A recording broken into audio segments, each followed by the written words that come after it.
Okay. So let's start. So last time, let me put the microphone on.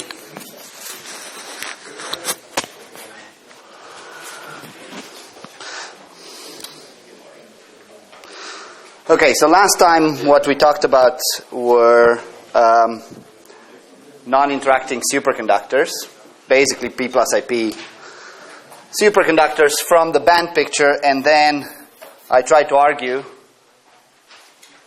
from the band picture that vortices will have Majorana modes in their core if the Chern number is odd.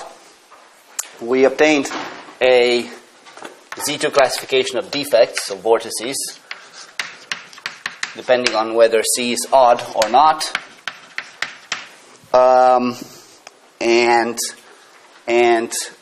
We obtained a Z classification on the edge, which is the number of chiral modes on the edge, which is also in the non-interacting picture, just the Chern number of the projector. And we argued through a hand-waving argument. So these were not hand-waving.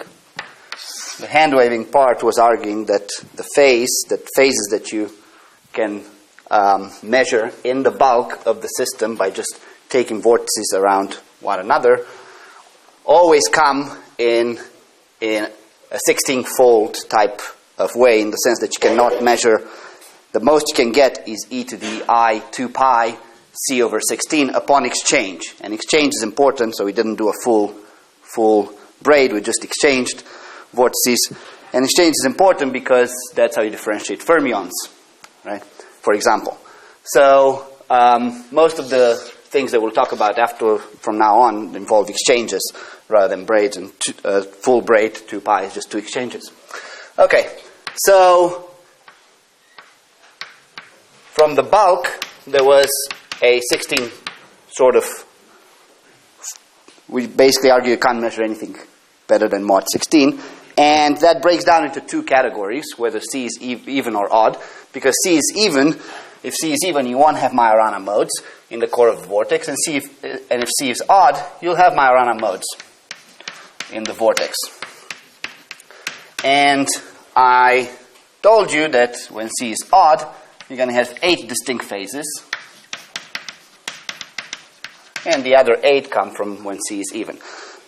So the purpose of the next 2 lectures is going to be manifold. The first purpose is going to be to show you that there's 8 distinct phases when C is odd, and you can just go and convince yourself that there's going to be 8 distinct phases when C is even. Okay? Unfortunately, to actually do this, there's 2 ways of doing it. You can solve, like in Alexei Kitaev's 16-fold wave paper, you can solve the fusion category for the fusion rules that come out of C is odd. Unfortunately, doing that in this format would probably, cause people to commit suicide, because it's just boring algebra in the end. So, what I'm going to do, but there is an advantage in understanding fusion category and understanding some example of fusion categories, and I'm going to do that for different fusion rules, semions and Fibonacci. But the way I'm going to show that there's 8 distinct ways is by first going through the whole formalism of modular tensor categories, and then using the S matrix and the T matrix to just show that there's 8 distinct phases. So we're going to take kind of a roundabout way, but it's much less time consuming. Okay, so that's the first purpose, to show that there's 8 distinct phases. The second purpose is to show you the following. Basically, this is the non-abelian statistics that I talked about last time. To show you that if I have the vacuum here, and I take 2 Majoranas out of the vacuum, like this. So I take the vacuum, it splits into 2 Majoranas. These are walled lines. So consider time going in this direction. Okay? Then, what I'm going to do So this is Majorana 1, Majorana 2, Majorana 3, Majorana 4. Remember last time? Everybody remembers the long time of yesterday? Yeah, okay. So then I'm going to take this around this through what's called the R matrix in this formalism. And then I'm going to take it around again in this direction to make 2. Okay, and then I'm going to annihilate it here. This one doesn't do anything. This one doesn't do. This is kind of like taking Majorana 1, 2, 3, 4, and I take this around this. That's what it comes. I'm going to annihilate this. I'm going to show you that this is in the state psi. If you do that, just computing it, rather than giving you this this argument that I gave you last time yesterday with gamma 1 going to gamma 2 and gamma 2 going into minus gamma 1. Now that argument was some sort of a semi-classical argument and neglected things such as Berry phases, etc. This argument, or this calculation, is a solid calculation, but it has no connection to the microscopics of the problem. So that's the second purpose. So I'm just telling you what the purpose, because there's going to be some formalism, and you might think that, well, you still might think the yield is very low of what we're going to get after all this formalism, but I'm going to tell you all the things that I want to do with this formalism. The other things that I want to do is to solve the theory for a different set of fusion rules, to solve the theory for particles 1 and A. So 1 is the trivial vacuum, just 2 sets of particles. A is some particle. And these particles, there's only, if I can write down some set of fusion rules for these particles, and I'll go into more detail what fusion rules really mean. The only non-trivial fusion rule, everything when fuses to the vacuum gives itself. The only non-trivial fusion rule is what A times A gives. In A times A, there's only 2 possibilities, because you only got 2 particles. A times A can give 1 plus M times A. And M is an integer. Okay? And I'm going to show 3 things, really. I'm going to show that, so for M equals 0, does anybody know what this theory is called? And what's the low end, what's the microscopic wave function that it describes, whose physics universal properties it describes? The Laughlin 1/2 state. So we're going to show that. So we're going to solve the semyon theory, show that there's one solution to the fusion category, which breaks down into 2 solutions of the braiding category, and they're both modular. And then we're going to solve M equals 1, which is what? Okay?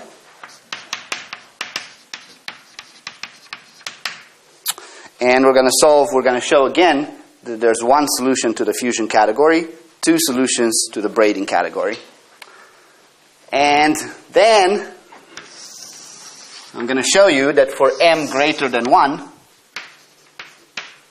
there's no modular solution.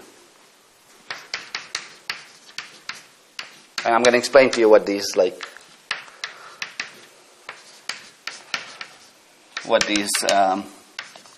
words mean. There's no modular solution. I can't show you that there's no fusion solution, but because that's too complicated for the purpose of this course. But there's actually no unitary fusion solution of this theory. But this can be shown. The fact that there's no modular solution can be shown very easily and elegantly. Okay, and then I'm going to, throughout all this formulas, I'm going to define things such as quantum dimensions,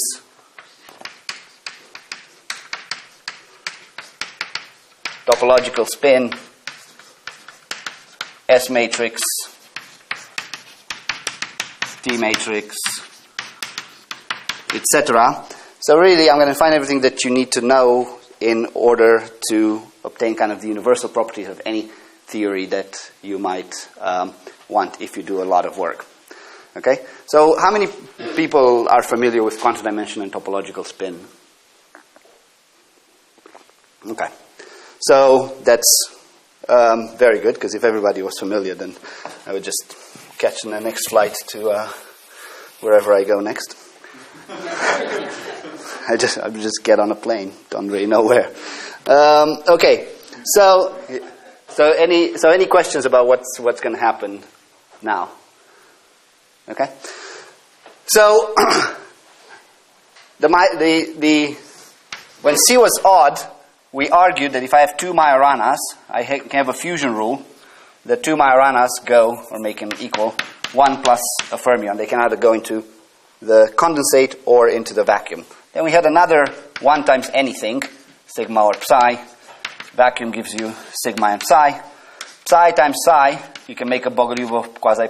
You can make a condensate out of two fermions. So this goes back into the vacuum. You know, C dagger C, C dagger C dagger, and when you fuse a Majorana with a fermion, you can split it into a 3 by 3 matrix, but you still, a 3 by 3 antisymmetric matrix will still have 0 eigenvalue, so it'll still have a Majorana.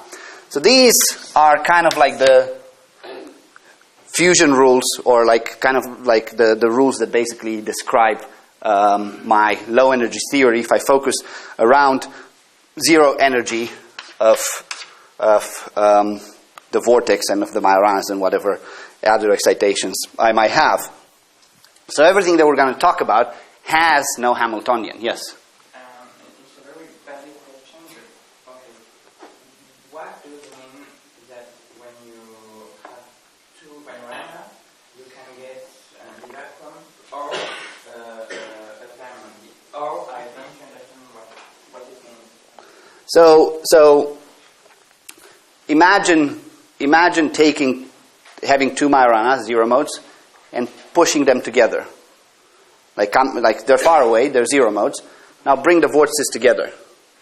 Okay? Now, if you bring them together, those vortices will interact. And invariably, they're going to induce some sort of interaction in between the Majoranas that were at their core. Right? So now I'm going to give this like one Majorana here, one Majorana here. These are the vortices. And now there's some interaction between them, some hopping, right? And these are the sigma Majoranas, but I want to differentiate them now and call this sigma 1 and call this sigma 2, or gamma 1, gamma 2. It doesn't matter. So now the interaction is going to be between them, some t here, some constant, it sigma 1, sigma 2. Okay? Now, when they were far away, these energy levels, what was the spectrum of this? There's some nonsense at high energies with a gap. Okay, but there were two Majoranas, one here, in each of these vortices, right? I now bring them together. I can't talk about a localized spectrum anymore of one vortex or the other. So the spectrum is going to look, going to have more levels here and here. And I bring these two Majoranas together, right? Now they're going to hybridize. So what's going to happen, this is a 0 energy. They're going to make they're going to float away from 0 energy, right? At plus minus t eigenvalues, right? So I can make a complex fermion out of these Majoranas, sigma 1 plus I, sigma 2, over 2. Square root. Call it C. So then IT, sigma 1, sigma 2, is equal to T, C1 dagger, C1, minus 1/2. Up to some constants. Okay, so this is plus my. So now, what are the two states? What's the spectrum of this Hamiltonian? Well, I have a state at plus 1/2, and I have a state at minus 1/2. This state at minus 1, well, plus 1/2 t and minus 1/2 t. I don't know if t is even or odd, it's positive or negative. Right? It's just some microscopic thing. Okay, so I have this 1/2 t and minus 1/2 t. And you agree that this is the state where C1 is occupied. This is state 1 so the state 0 is the state annihilated by this fictitious fermion that, well, it's not fictitious when you bring them together. When they're far away, it's a non-local fermion. I can still define this. But when they bring them together, it's not this is 0. Is the state annihilated by that, and that's got energy minus 1 half t. If t is positive, this is a negative, but if it's even negative, this was, and this is the 1, right? Now, they differ by a fermion number. So that's what I mean, that, I couldn't tell you which one is the vacuum, but well, given a t, I could tell you that which one is lower. But this is what I mean. So one of them is 0, one of them is 1. Okay? But the point is that you should think of it more in the sense that if I have two Majoranas, even if they're far away, okay, I can prepare the state. Say I prepare the state by, make a like thought experiment of having the vacuum and now threading two fluxes in the vacuum and then taking those two fluxes apart, threading two fluxes and now separating into one flux times one flux and taking them apart. That's initializing your state. Okay, and say I've got, I know what the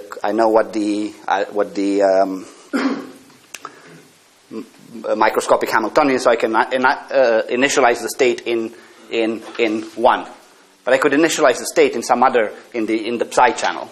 Okay, because there's basically, the point is just specifying that I've got two Majoranas doesn't specify the full state of the system. Since you've got a good quantum number, which is fermion parity, just specifying that you've got two Majoranas doesn't specify the full state. You have to specify if those two Majoranas, when you combine them, are in one psi or some linear combination of that. Okay? Like, for example, here, if I didn't do a full braid, but just did an exchange, and then tried to annihilate the particles again, they would be each of these would be in a combination of 1 plus I times the other state. So it would be a 1 plus I times psi psi, for example. And we'll see that through. Okay. Does that answer your question? Okay. All right. So actually, I encourage questions in the next part because it's basically who likes math. There's going to be a lot of algebra and a lot of if basically you get out of this whatever it can get very dry very quickly. So just ask questions because otherwise the return you might as well go on the Mont Blanc today because the return would be very low if you just stare at algebra, it's the most boring thing ever. Okay, so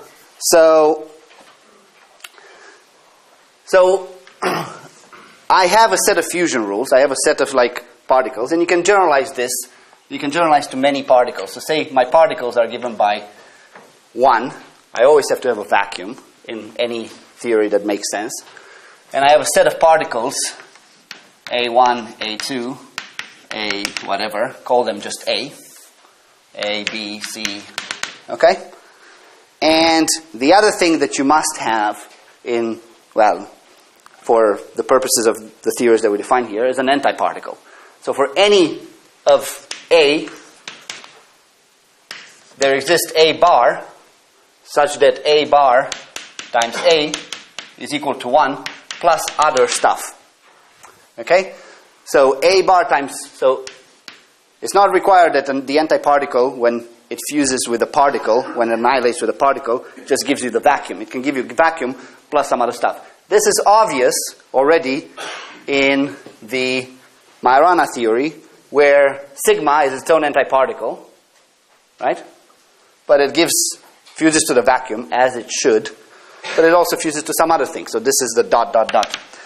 And obviously psi is its own antiparticle in the Majorana theory, in the Ising TQFT. So basically, for the purposes that we're going to talk about today, not today, but for the purposes that we're going to talk about in these lectures, I'm only going to talk about theories where the particles are their own antiparticles. And the reason for that is that I want to avoid introducing bending in category theory, because that's kind of a pain. So okay. So every theory, every consistent theory, physically, has to have these properties. So there exists for every particle A there exists A bar, which might be the same as A, that A bar times A has the vacuum in it, and everything times the vacuum, anything times the vacuum is equal to itself plus nothing. Okay? So that's kind of like a consistent way of defining, what we want from a theory. Now, yes? There's all the matter. What? Yes, so no, it doesn't matter. So, okay, so that's why I'm coming next. Very good. Okay, so there's things called non-commutative fusion categories, but we're not going to go to that. So everything in physics that we want is commutative. So if I bring, particle A to particle B or particle B to particle A, is the same thing. So, but we'll talk about this like in 5 minutes. So the general structure of some sort of a low energy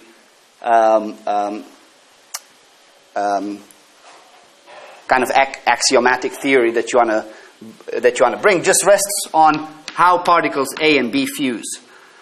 And the way particles A and B fuse, they can fuse by giving you only particles in this group. Okay? So A fused to B gives you a sum over all the other particles in this group with some coefficients. And these are called fusion coefficients. So they belong to the positive integers, well, 0 also, but they're 0 in the positive integers. And they're called fusion coefficients.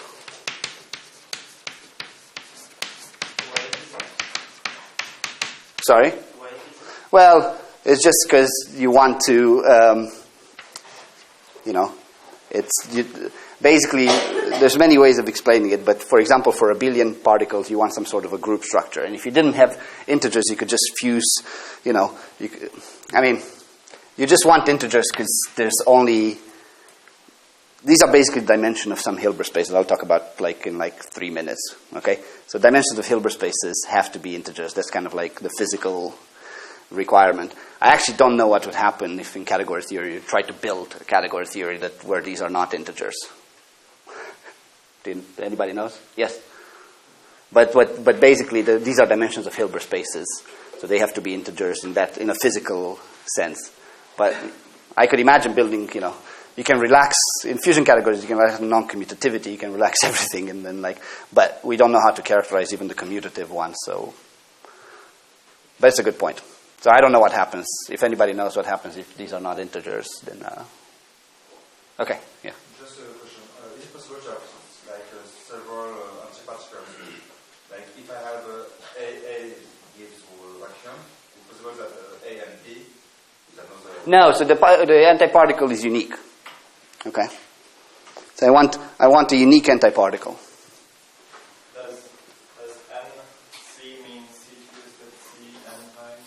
Or what does it mean? Does this NC? Yeah, should I interpret that in terms of a fusion? Yeah.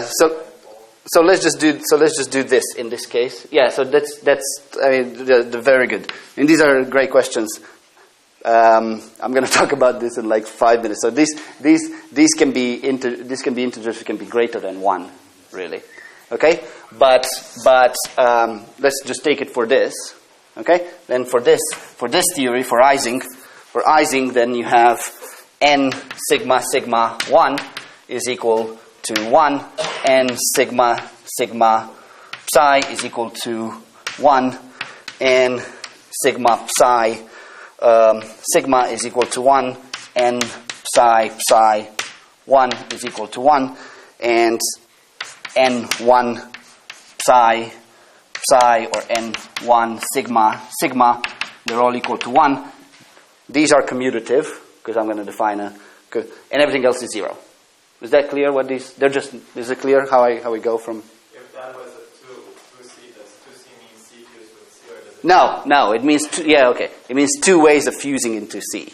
It means the dimension of the Hilbert space of that configuration. You should think of A and B fused into C as a configuration. Exactly like sigma times sigma fused into 1 is a configuration, is a state of the system. Okay, you can't just specify the state by saying I've got sigma sigma. You have to specify which sector it is. So that's the state. And sigma sigma fused into C, or AB fused into C, since the state, it can have a Hilbert space, and it can be larger than 1. In this case, it's just 1. A very good question. Okay. Any other questions? Okay, so we're going to define commutative fusion categories. So that means that A times B is equal to B times A. So in other words, NABC is equal to NBCA. And NCBA. Okay? So that's what we're going to first define. So there's a commutative relation here. And then we're also going to define associative. And you don't need to, but in physics, we're only going to be working with these associative fusion categories. And that means that if I take particle A and B and fuse it with particle C, there's the same. So if I fuse particle A and B first, then fuse it to C, that's the same thing as fusing particle A to fusing particle B and C first, and then fusing particle A. So that's this. This is kind of a weak version of associativity. The strong version of associativity comes from the F symbols, which we'll get to. So associative fusion just means A times B times C is equal to A times B times C. Okay? And this imposes restrictions on these matrices. Let's see what restrictions they impose. This is How is this associativity different from the one that comes from pentagon? It's very different. So, well, I mean, it's not very different, but this is an associativity at, the particle fusion level. That's an associativity on states, basically. So, so this is much weaker. So just by doing this associativity, you'll never get you'll never be able to constrain the number of solutions. Okay, good. Very good. Please ask more questions. So let's just do this. So A and B times C is sum, A and B is sum over D, N A B D times D particle. Now I fuse with C. And that's sum over D and sum over some particle E, N A B D N D C E times particle E. Do we agree? Okay. Well, that's very nice. Let's take A and fuse it with B times C. And that's A fused with the sum over some particle D, or call it some particle M, so we don't have, because these are dummy indices, N, B, C, M times particle M. And that's the same as, since I want to make a connection between these numbers, I want to have the same particle here, so I'm just going to label it the same. That's sum over M and E, N, M, B, C, N, A, M, E times particle E. Do we agree? Excuse me. Yes. The set is finite. So the set is finite. Okay, so that's why it can always Yeah. The set is, I mean, you could ask for an infinite set of particles, but that would represent an infinite ground state degeneracy. So I'll show you that the number of particles, well, if I get to I can show you explicitly if I get to it in the last lecture through just an MPS description of fractional quantum Hall states. Number of particles is just the degeneracy of the system. So if you want infinite number of particles, you can have an infinite degeneracy, so that's not good.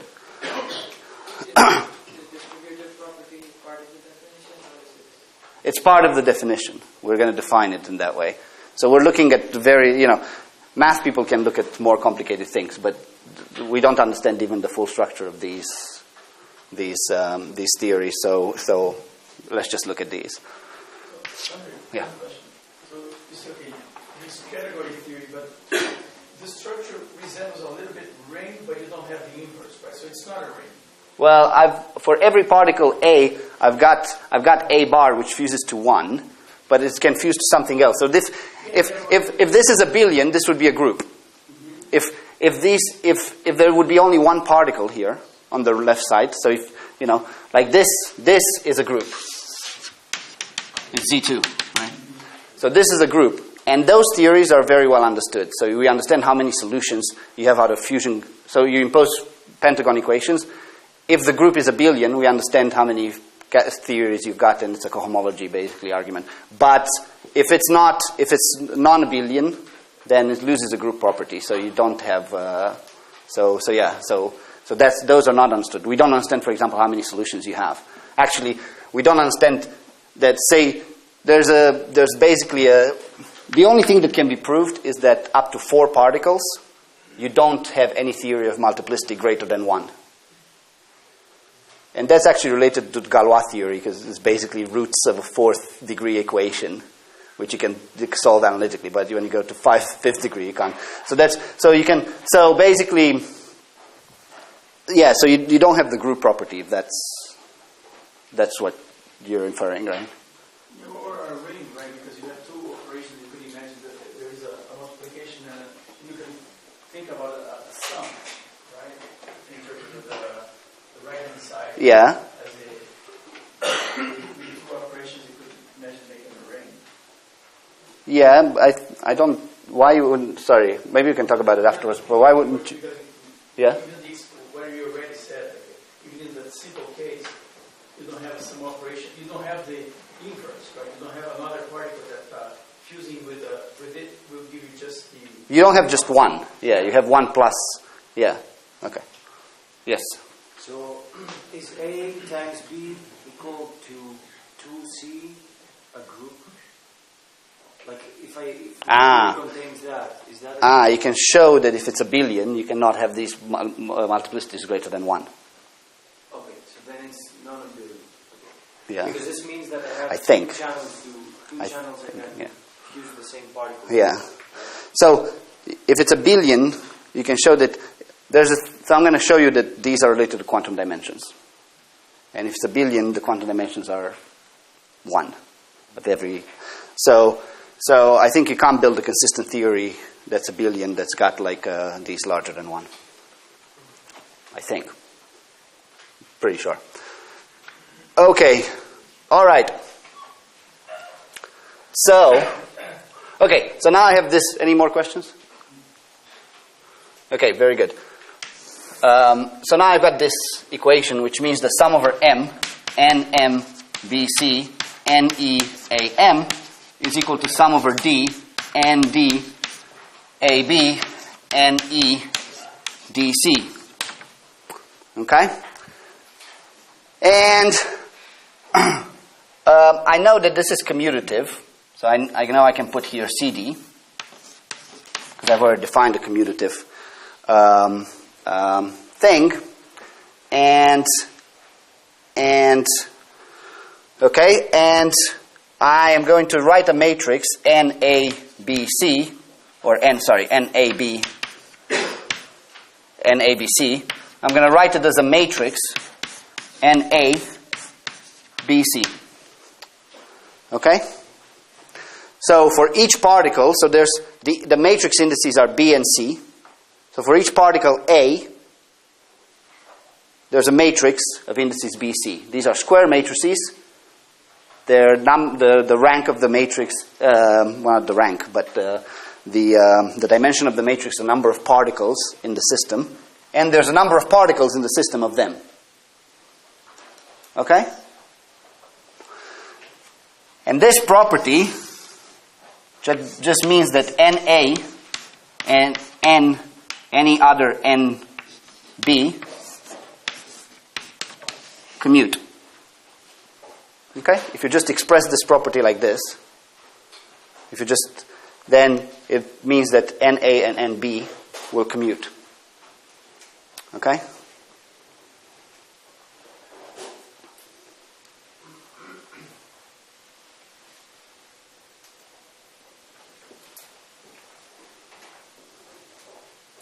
All right. So, Actually, to do that, I need to introduce something else, but I'm not going to do that. Anyways, so this is what this means. So what does this mean? It really means that n, all the NAs, are diagonalized by the same set of eigenvectors. They have common eigenvectors. So whatever A,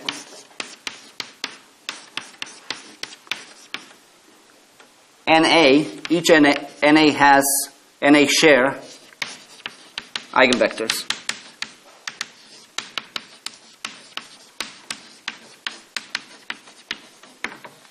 Okay? So, let's do this. What should I erase? I should erase this. And that's actually very important, and it's something that will actually derive, but you can see it from here. What will derive, however, is that the eigenvectors of this n form the S matrix. So the S matrix, once you have the fusion rules, you can just get it out of the fusion rules. Okay? Yeah? Just from the equation with the sum, I don't get NA and B. So I get NB and A equal NA and C. Yeah, let's just do it. I think there might be one extra thing I have to tell you about this. To actually, I was hoping I can just go under the radar, but apparently it's not working. Okay, so ABD, EDC, and okay. All right. So I've got N A M. Okay, I wrote it here, right? So that's M. So let's just do this. I have this as being N M C N B N A. Just changing the first BC and CD, you must have NC and A equal NA and C. 1 second. Are you saying there's something wrong with this? Now, if you just change, you can change B and C. Yeah. If you change B and C, you would have NC and A equal NA and C. If I change what? B and C here. B and C. Yeah. Like just swap them. Yeah. That's okay. Okay. I mean, this commutative. Yeah, let's see. Okay, good. Yeah. Okay, so since it's commutative, you can, yeah. Okay, good.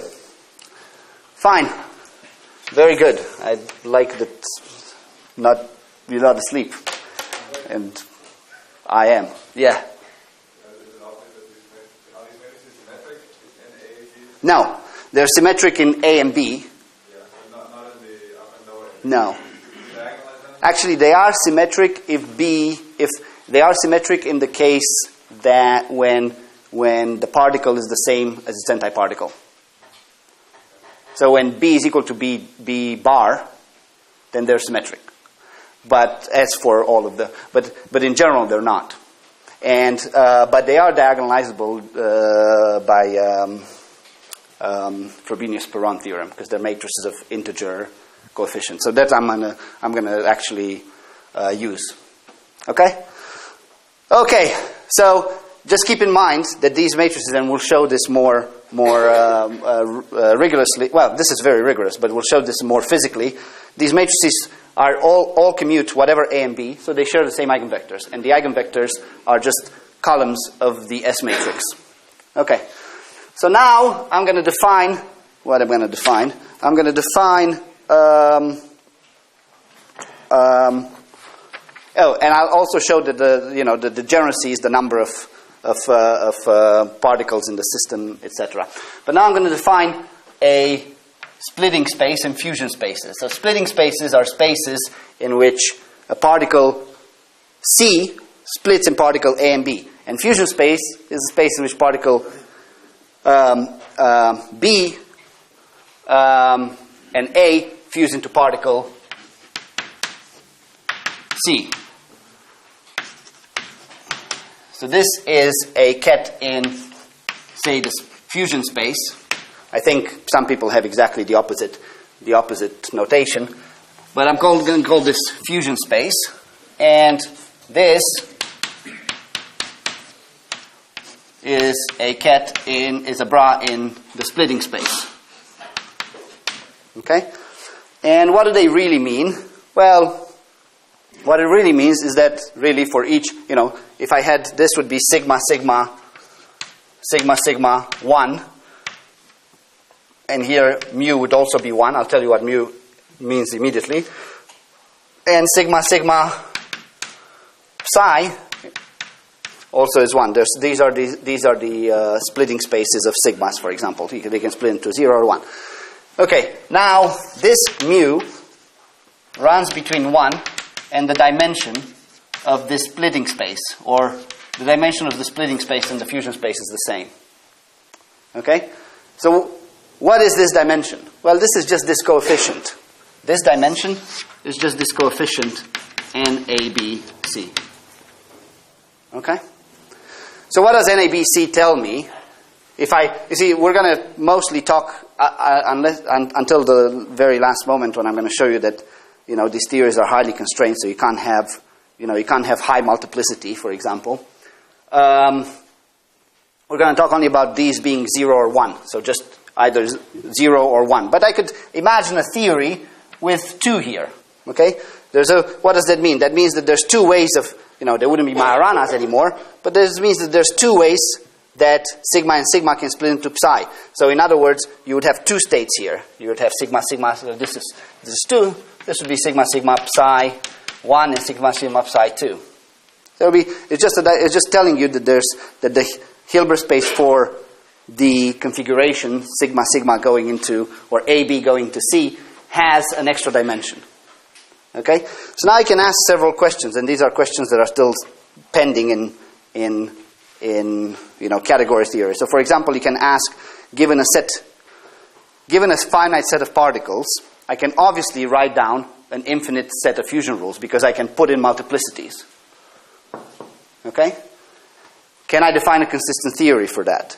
And the answer seems to be, can I find a consistent theory for that even if these, coefficients go to infinity, go to very large?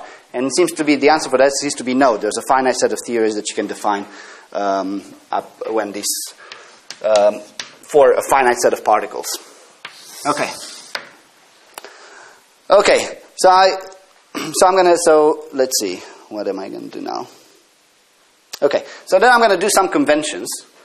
So word lines of particles are going upwards. Okay. And when I want to make a particle going downward, I'm not going to do things, I'd like to make everything go up in time. But when I'm going to do a particle going downward, that's the same as its antiparticle going upward. Okay? Well, why is that? Well, that's kind of easy to understand from a physical perspective. Because if I do this particle A going this way, coming in this way, then by definition here it's got to be the vacuum, right? Because only particle A fuses with a vacuum and gives you particle A by the fusion rules. Yeah? Okay? But obviously, then I can interpret it as being like this, because 1 can split into A times A dagger. A times A bar. Yeah? But at the same time, if you fuse A and A bar, you don't have to get that. You don't have to get the vacuum if you fuse them, yeah. That's right. But that's a choice that I can make. Okay? I can choose it in that case. So basically, this is one convention. The other convention that I'm going to make is, so we're going to do pictures because it's easier than algebra. The other convention I'm going to make is the following: that these states are orthonormal. So in other words, I'm defining my states as being, if I have particle A, B, C, mu, and coupled to particle A, B, C prime, mu prime, then this is going to give me delta mu, mu prime, delta C, C prime. So they're orthonormal. Okay? So I'm going to pictorially represent a state. So this is a splitting space by a trivalent vertex. This is a fusion space, sorry.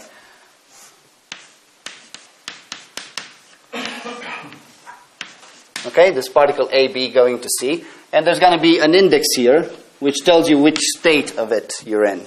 So this Hilbert space has dimension, which is dimension is just given by the fusion coefficient by the integer NAB into C, and this explains the previous question why it's really an integer in the physical world. And this mu goes from 1 to this number.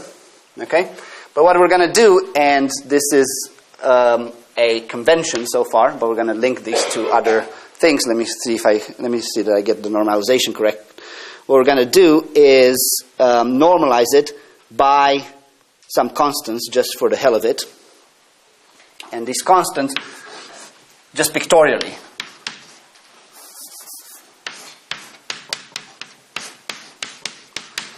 All that you have to know about these constants is that they're positive so far. I'll derive what they actually are. But let's just not worry about them. This is just a constant. dC is a constant which is associated with particle C. It's actually the quantum dimension.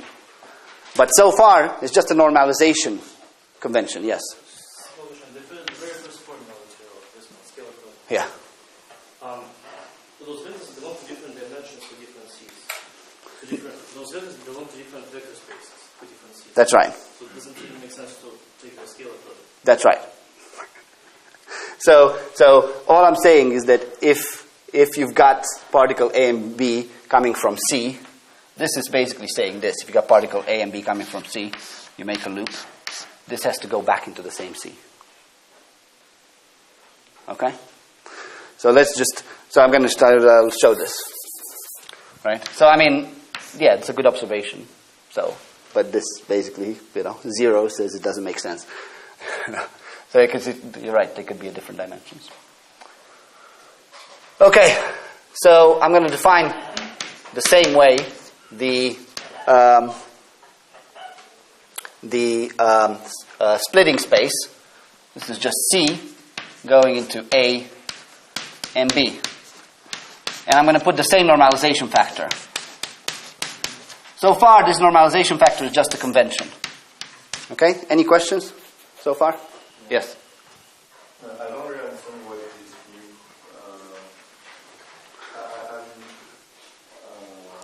I mean, so far it's nothing that I don't know actually if in physics there's any, spin model that will realize a category with mu greater than 1. Do you know? There's none. But in general, you can imagine that so again, let's go back to Ising. Okay? Ising tells you that sigma times sigma is equal to 1 plus psi. So the state is specified by A, B, and C. Or A, B, and C. Now this coefficient has to be 1, because there should be only a unique way of going into the vacuum. But this coefficient could be larger. Why? Because this sigma going into psi is a configuration, right? It's basically a configuration of your Hilbert space. But that can have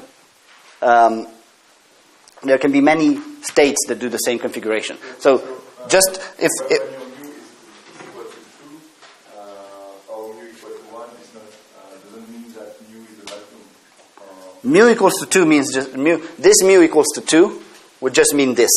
So if I had sigma, if this was 2, I would have 2 states in sigma going to psi sector. State 1 and state 2. So this one doesn't mean vacuum. Sorry? This one for mu doesn't mean vacuum. This 1 doesn't mean vacuum. Just means state. Just means the first, one of the state in this fusion. Always sigma going into 1, into the vacuum. This can only be 1. And so A bar, because it's got to be A bar if it goes into 1. This only has 1 way of going into vacuum. That's unique. Okay? Could they think of this as creating a Hilbert space of fusions and Yeah. mu being an internal degree of Exactly. each fusion? Exactly. Yeah. Yeah. Yes. Okay, so for mu, like B1 and 2, does that mean? Or 3. by- Or 4. Oh, yeah, I'm sorry. By a single particle by itself, there is degeneracy. Well, That's not typically likely to happen. no, I mean I think you can actually build models. I mean, I don't think nobody did it so far, but I think you can build models. There's no restriction to building models that would have higher, that would have a fusion rule with higher multiplicity. I think the problem is, what is the problem? I think the problem is that you need like large number of to create a consistent fusion category. You need a large number of particles if you want to do that. Well, larger than 4, because you can prove that lower than 4 you can't do it consistently. So that's the only reason why I want to introduce this is not to waste time and confuse everybody, but I want to show you that there's easy ways of showing consistency in these fusion categories or modular categories just to show you that there's an easy way of showing you can't have this number be too high. Okay, so if this number, for example, I told you in A times A, if I have the fusion rule, A times A goes into 1 plus MA, this M cannot be larger than 1. It can be 0 or 1. You can prove, and that's very easy to prove actually. So I'll show you that. So that's, but so far, just open up your imagination and accept my BSing about this, about the physical context of this. It's just like what Stefanos was saying, basically, or what was said by other people too. That is just like some internal degree of freedom for the state where sigma splits into this. Okay. Well, in the Ising, there's no internal degree of freedom. Yes. I think you were first. Just have an example for this high multiplicity. If you go to SU3 level 3. Yeah, that's true. Yeah, SU3 level 3 does have higher multiplicity. But is there a spin model that realizes that, or? Yeah. Okay. Yeah.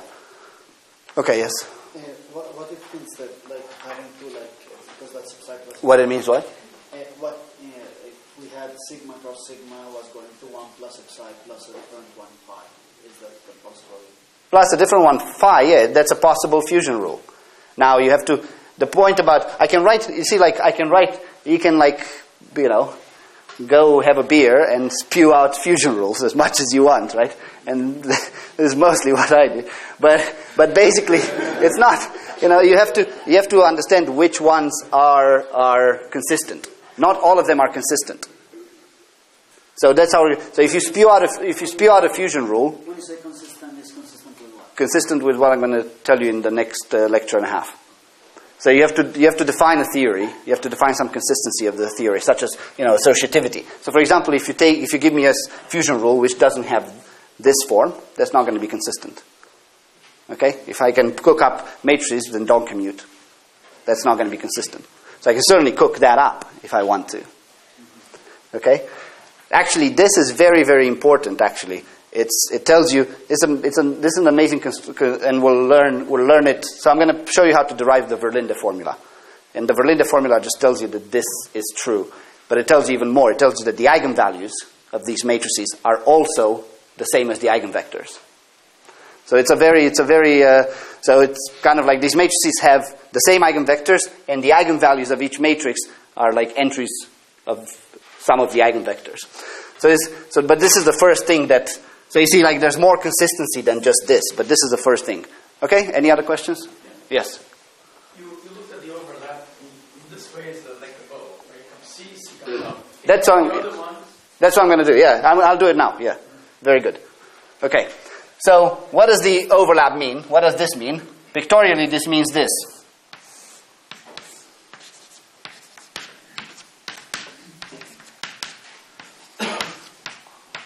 Okay? That this is equal to, so this is equal to 1. Okay? So what is this equal to? Well, this is equal to 1 times, dA dB over dC square root. Okay?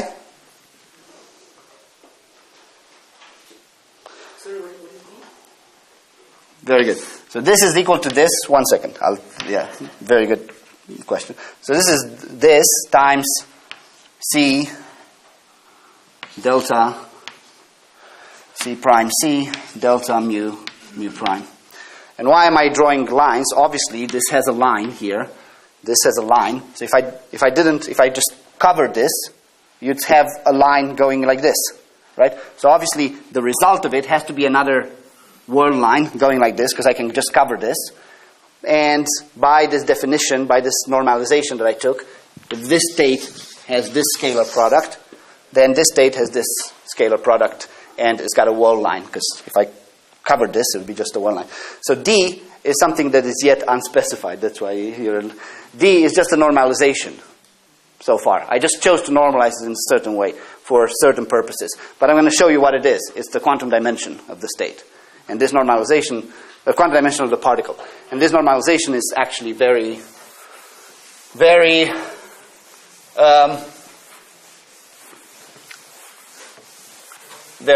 fortuitous. I mean, it's kind of good normalization. Okay? But so far, it's just some number.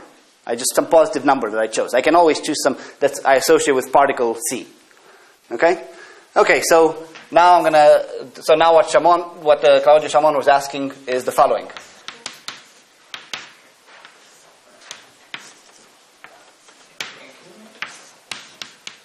Yes.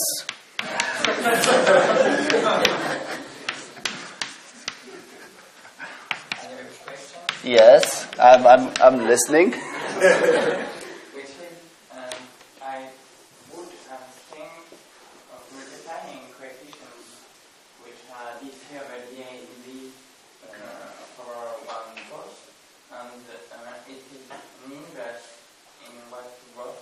I don't. Now, this is so these are not phases, right? So this is the dagger of this. But these are real numbers. Here? Okay. You're wondering about this? No, I missed it. No, which part? Which is it clear or is not clear? Okay. So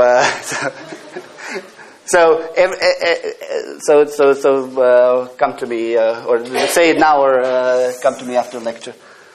Is it clear? Okay. Great. All right. So now this is what this means. This is the complete isolation that Claudio was asking about. What this means is this.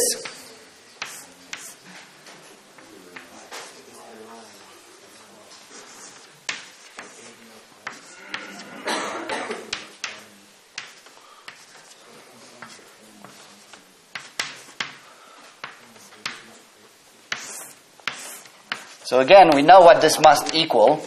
Okay, the moral of the story is that whatever happens here, if I just don't show it to you, this must come out as AB and have AB here, right? So this must be equal to that times something, right? Because I can just not show you this sum. I can just tell you, look in the past and look in the future, okay? And then, you wouldn't know what happened. So this is square root of dC over dA dB. So it's exactly the inverse of this. Is that obvious?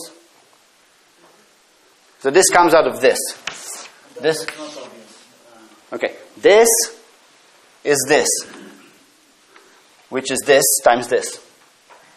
So this is just this times dC over dA dB to the 1/4. This is this. So I'm just putting it like this. Okay? Times another dB to the 1/4. So that's 1/2. Okay. Oh, that's. I mean, that's the sum. That's the sum over C is here because you have to sum over. So basically, you just split the. You just take the particles, you split them, and you take the particles, you fuse them in the same particle. So and then I sum over all the possibilities, and then I go out.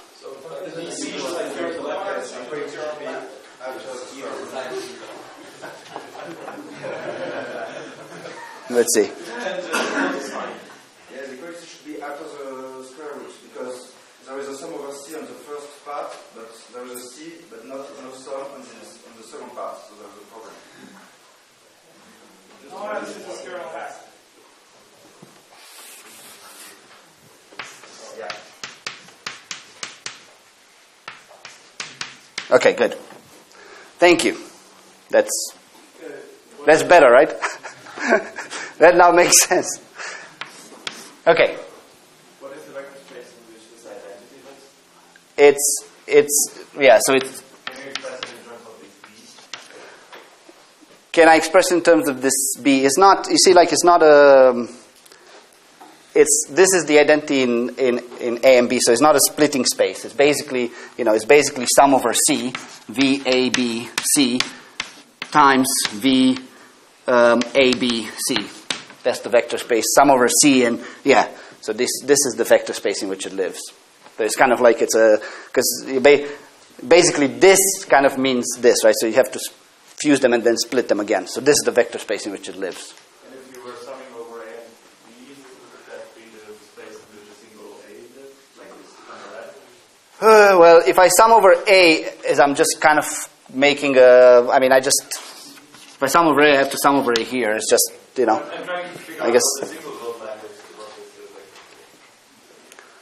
Oh, the single wall line. Well, the single wall line, you can do this, for example. Okay, you can kind of like kill the B particle, right? And then so then you sum over B, for example. Yes. If you bring A and B, there should be something in there for the rule. Yeah. Here it's just fusion, right? But there's no rule for. We'll get to braiding. I mean, we'll get to braiding next lecture. I mean, I would just want to do fusion today. But if you basically your braiding depends on the channel in which they are. So the matrix depends on the matrix depends. You can braid these, but there's going to be a sum over channels. The way you braid them is you first fuse them in a channel, you braid them, and then you unfuse them. So that's more complicated. I just want to go slow for. Okay, everybody happy? Can you do a quick example with sigma and psi and what? Well, I can, but I haven't told you what D is yet. Okay, so I can do an example. So, for example,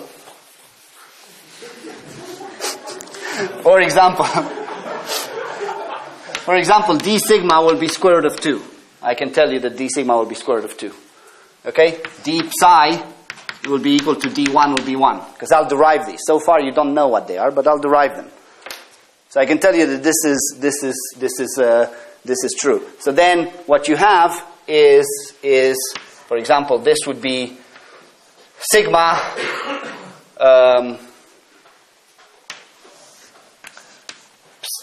psi. Actually, this can't happen because sigma can't go to psi. It can go to psi sigma. Okay? Because is it clear that sigma can't go to psi? Because I have psi times psi is equal to 1. There's no sigma. But sigma can go to psi times sigma because psi times sigma is equal to sigma. Yeah? So this, going like this, sigma, this is equal to square root of 2, this is dB, times 1, this is dA, over square root of 2, which is d sigma again, times this, times sigma. Okay? Sorry? Yeah. I mean, but if I have another theory, if I have a larger theory, this is kind of pictorial representation, right? But mu is equal to 1 in this case. Okay, do you want me to do an example of that, or just like you can just plug things in, right? It's just what you have to make sure is that this fusion is possible, given by the fusion rules, right? If you have A and B, C must be something different. Sorry, if what? For given A and B, C must be something different. No. So sigma psi sigma. Because sigma times psi is sigma in this theory. So this sigma can be this. Or 1 psi psi. Is that absolutely clear? Okay. So what's the meaning of this condition in front? Because now it just says two diagrams are equal.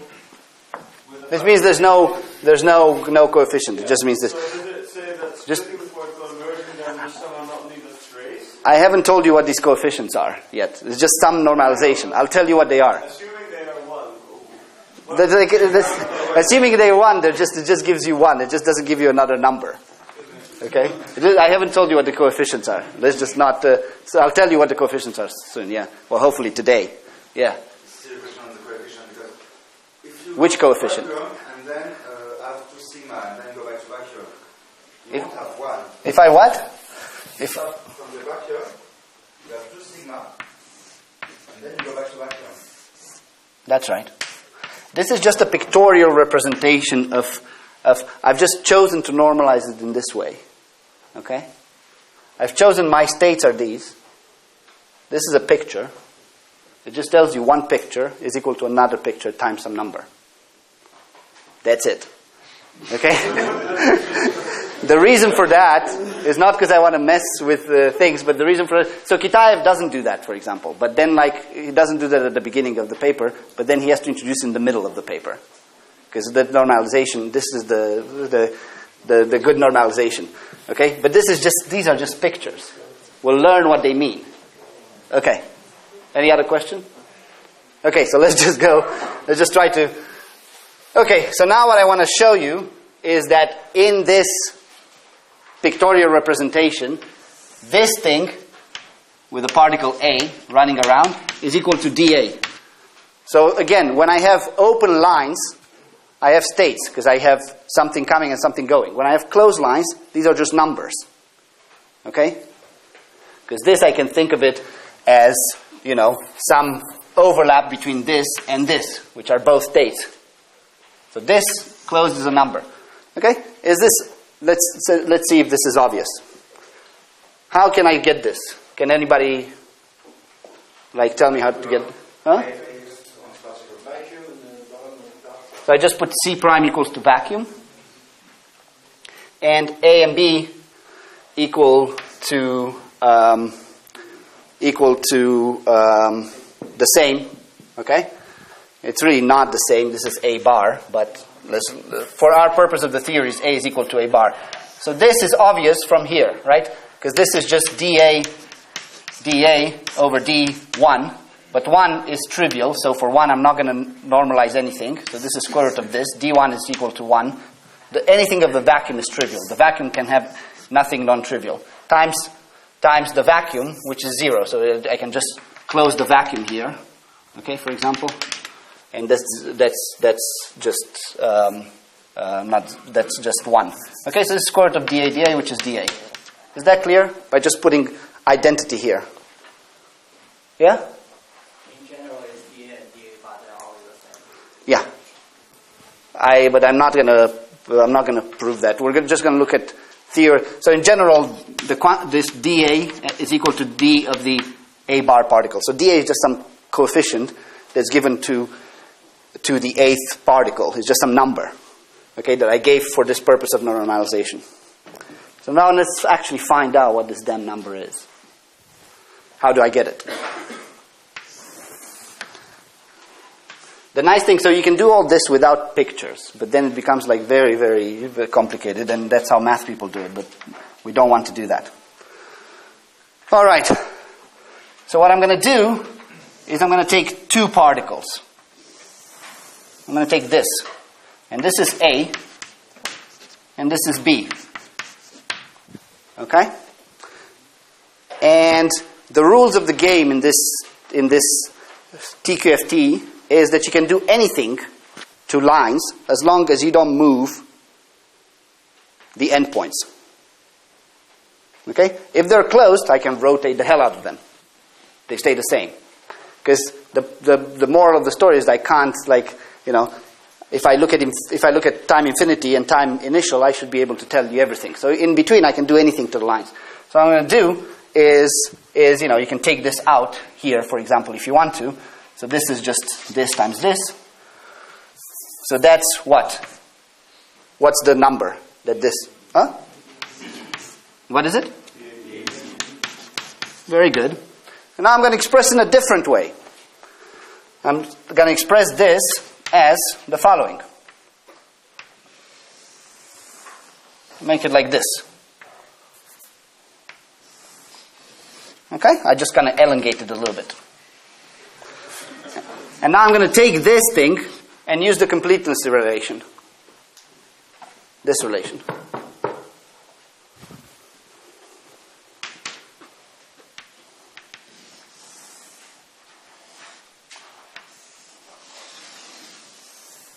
Yeah, shit.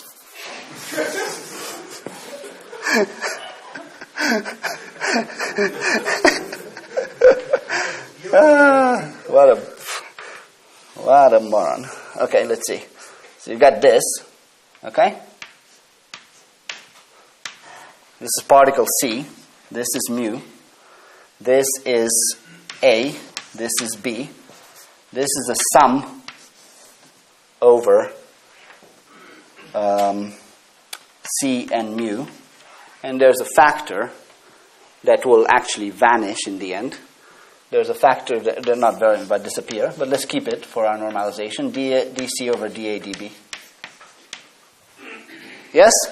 Everybody agrees? Yeah? Brilliant. So now, I'm going to leave this Ising nonsense here. So now what I'm going to do, again, I can do things as long as I don't move end lines, but open end lines, but there's no open end line here. What I'm going to do is take these around, take this endpoints like this. So that thing is equal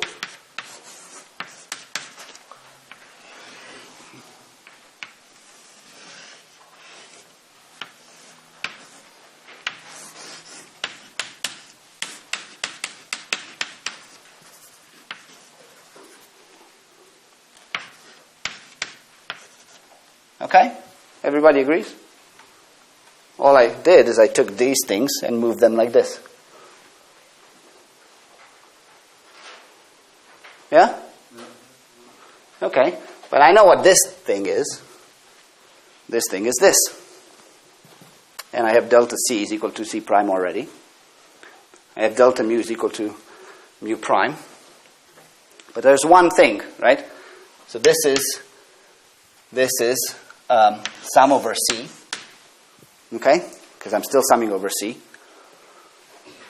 And now there's a factor, NABC times C times square root of DC over dA dB. Where is this factor coming from? Well, it's coming over the summation over mu. Mu runs from 1 to the number of ways that C can split into A and B. Yeah?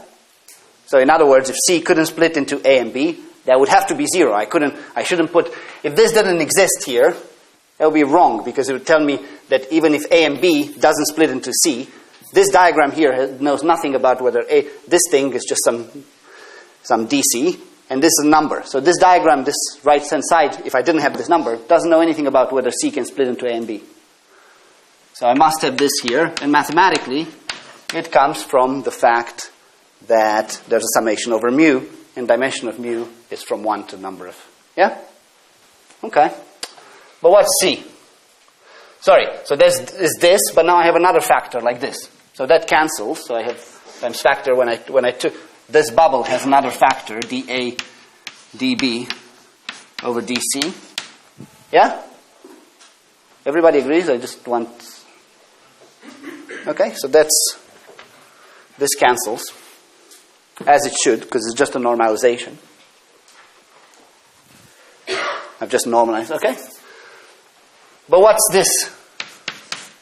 Huh? Okay. So now, these numbers that I've put in have actual meaning.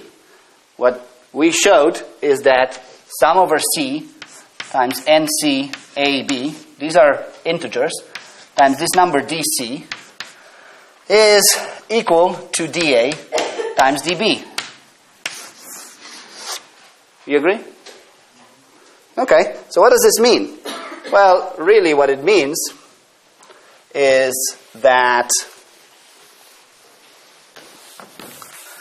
I can write it in an eigenvalue form by using the same way I created the matrices at the beginning.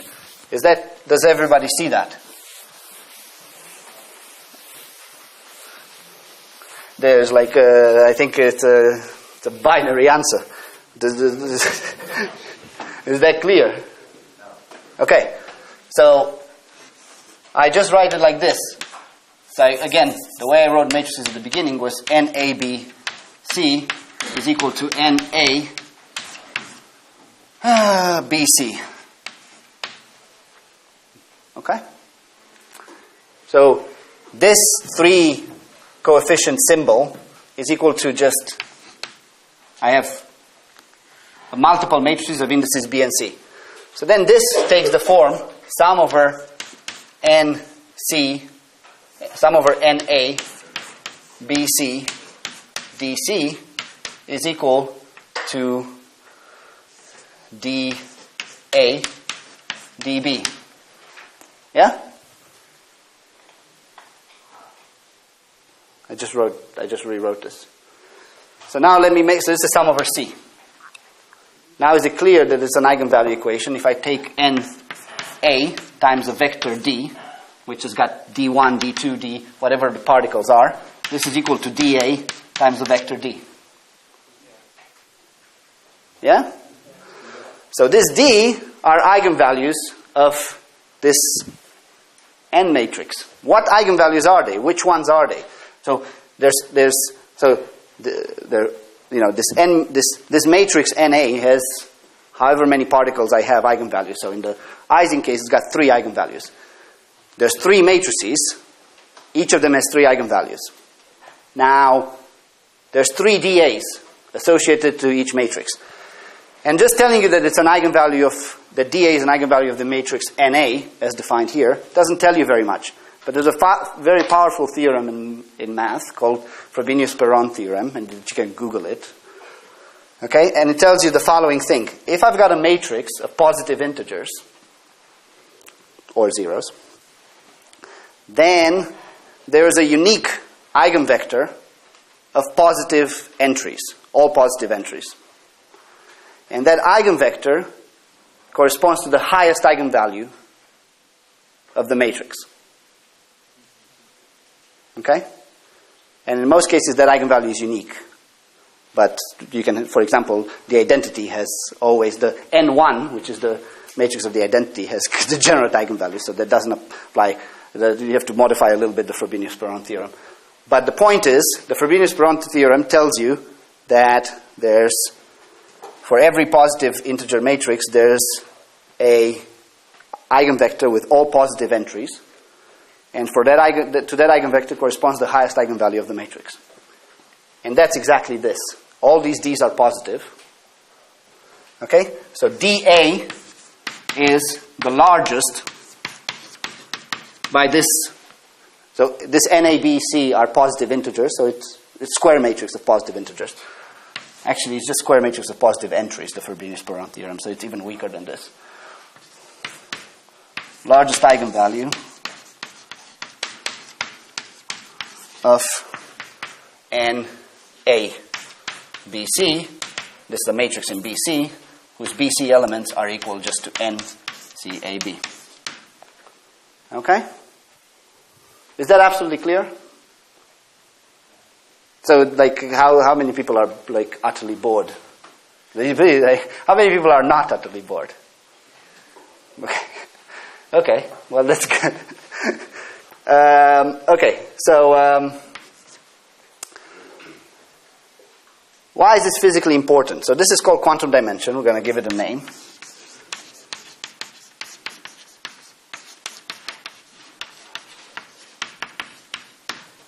Let's solve it for the sigma field. But why did you choose the largest eigenvalue? Because I didn't choose it. I have an eigenvector. The Frobenius-Perron theorem tells you there's a unique eigenvector with all positive entries.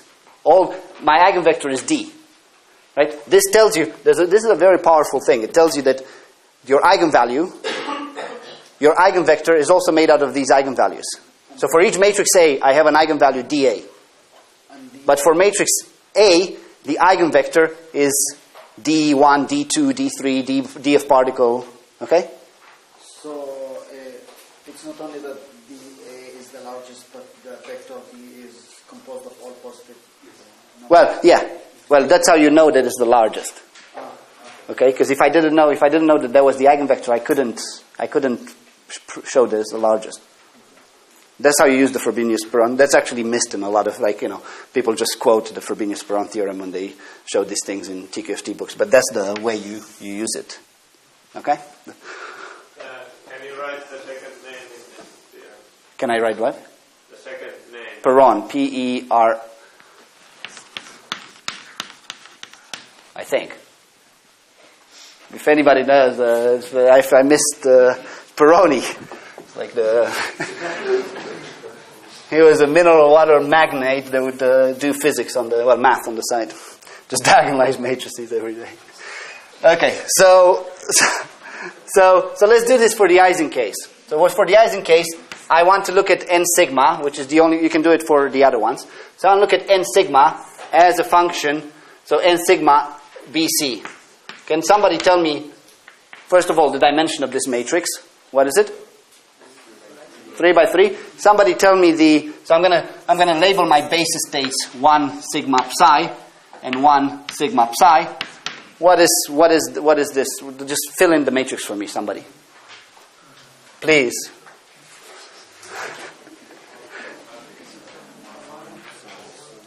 Huh?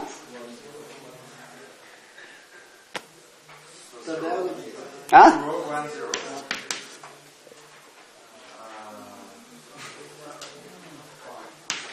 1, 0, 1. 0, 1. Okay. Now, plug it in Mathematica, and you'll immediately see that the largest eigenvalue.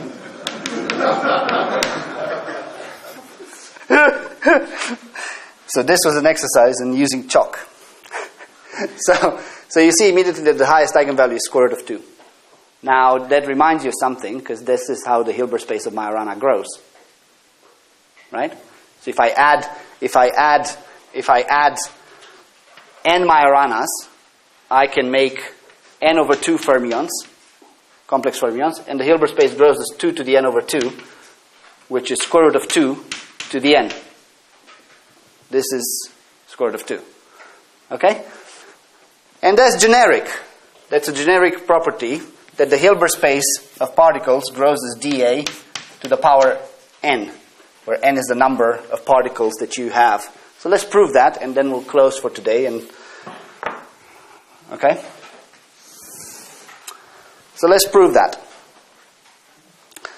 So let me fuse particle A with particle A with particle A n times. And you're assuming that A and A bar are the same here? No, I haven't put A bar anywhere. I'm not assuming. I'll tell you when I precisely assume A is equal to A bar. So far, I haven't assumed that A is equal to A bar in actually anywhere, I think. So far. Because I haven't talked about bending. Okay? So let's see what this is. So I claim that this is, I first fuse these two. So this is sum over C1, C2, C3, Cn. Cn minus 1, really.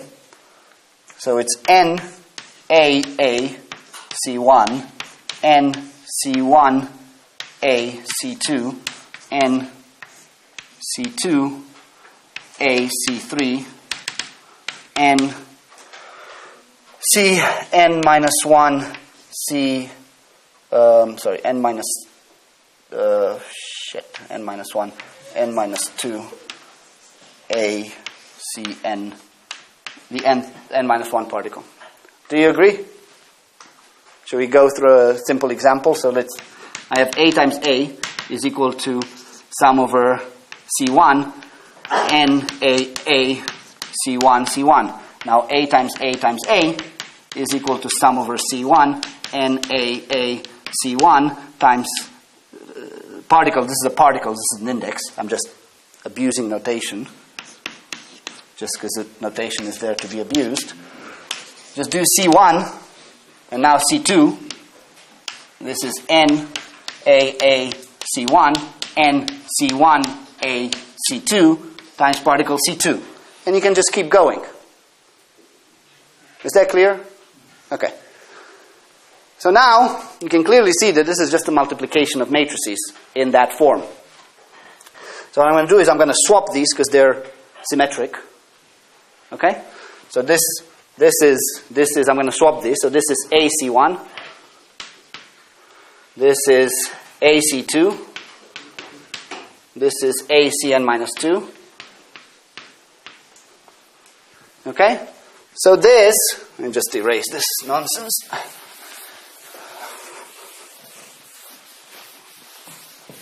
So this is just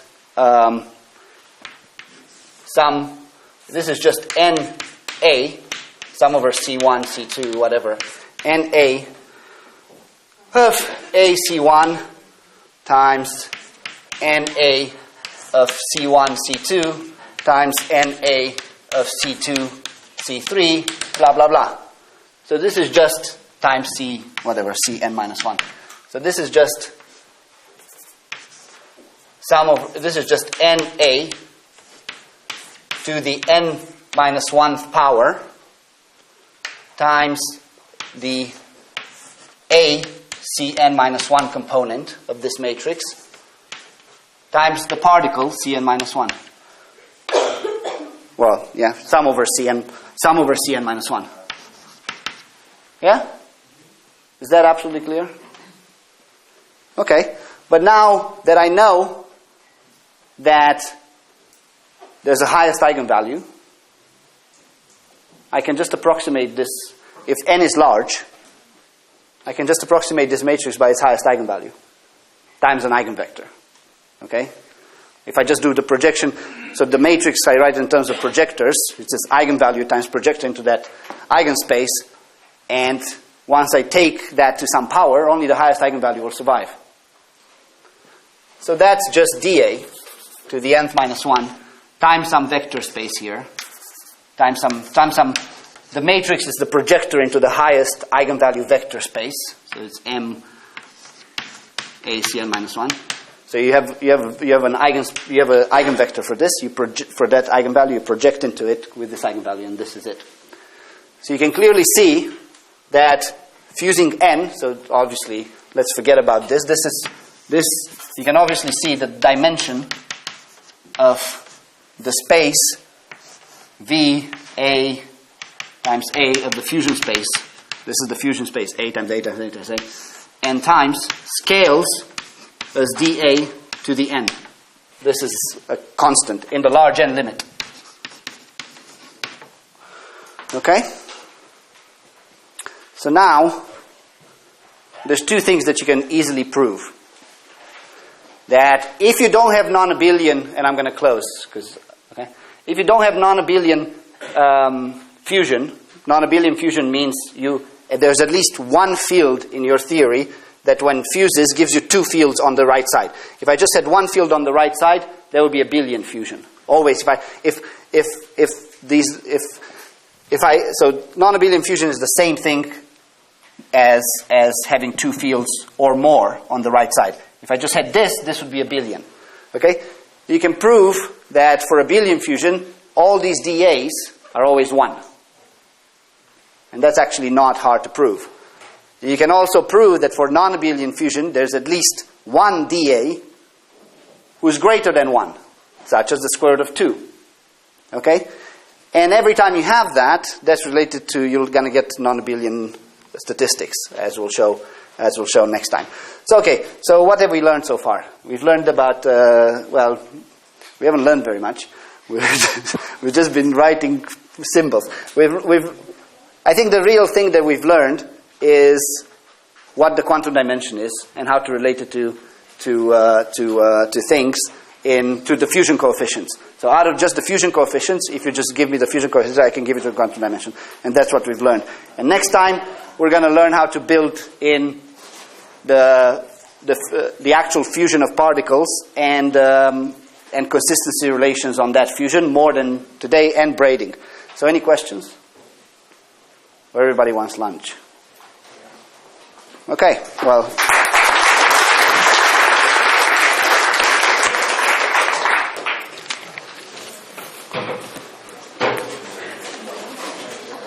These fusion rules, they all come from OPs and Yeah, this is the same as fusion algebra in CFT. So that means that we are in an abelian case, right? I mean, the